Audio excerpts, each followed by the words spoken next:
Hi, welcome to Surviving Motherhood. All right, it is Sunday, January 13th as I'm recording this. Sloppy Joes are in the crock-potting. The kitchen is mostly cleaned up. I've got the extra table brought in, still need to set it. It's Joshua's 21st birthday, and in approximately 2 hours, this room here will be filled with 16 people gathered to celebrate the life of my firstborn son. And, well, I think we're going to have a really good afternoon, but Josh turning 21 and the stuff that has happened this past week has really got me thinking more, still, again, constantly, about motherhood. See, I have been a mom for almost 23 years, and I sort of figured that after this amount of time, I would be finished with, having to learn new stuff. I mean, if you've been doing something for 23 years, shouldn't you pretty much know everything you need to know? I'm finding out not so much. As Josh moved out of our home this week and into an apartment with a roommate, took the step of independence, I'm not kidding.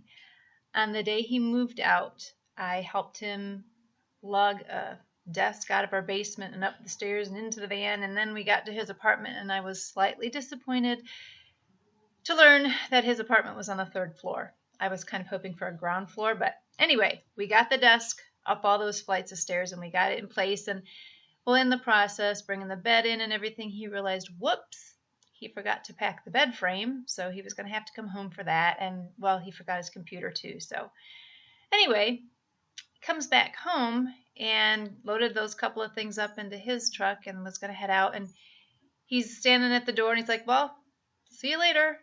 And I'm all, see you later. And inside I'm thinking, he's moving out. Should I be making more of a big deal of this? You just see you later, as if he's going to come home for dinner. I mean, he's like 15 minutes away, so it's really not a big deal, but it's a new thing.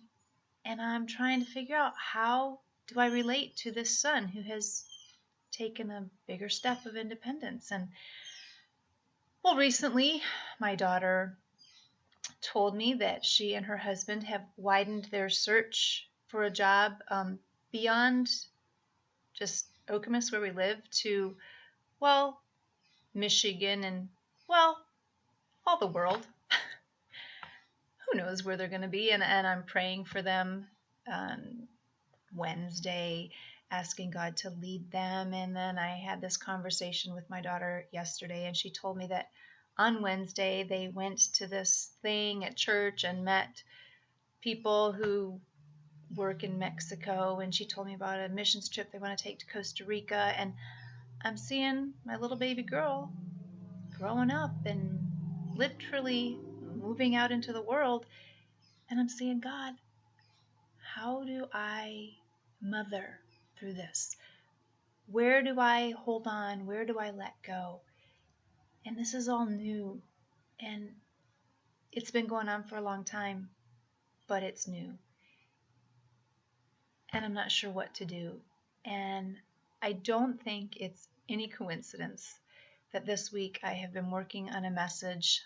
I will be delivering it Wednesday at the City Rescue Mission for the Women's Shelter. But the focus is Isaiah 41:13. It says, "For I am the Lord your God, who takes hold of your right hand and says to you, do not fear, I will help you."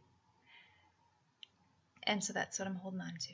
I'm holding on to his hand. He's got a hold of my right hand. He says, do not fear, I will help you.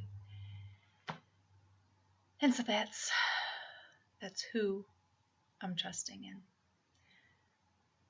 After 23 years, this mothering thing is still all new territory. But God is the same. He hasn't changed. He is faithful. And so I'm relying on him for the help that I need. And I want to encourage you to, whatever you are facing today, big or small, crazy or not such a big deal, will you listen to God say to you that He is your God. He will hold you by your right hand. You do not need to fear because He will help you. It's the only way we're going to survive motherhood or any other thing that we face. So you go now. Have a wonderful, Jesus-full day.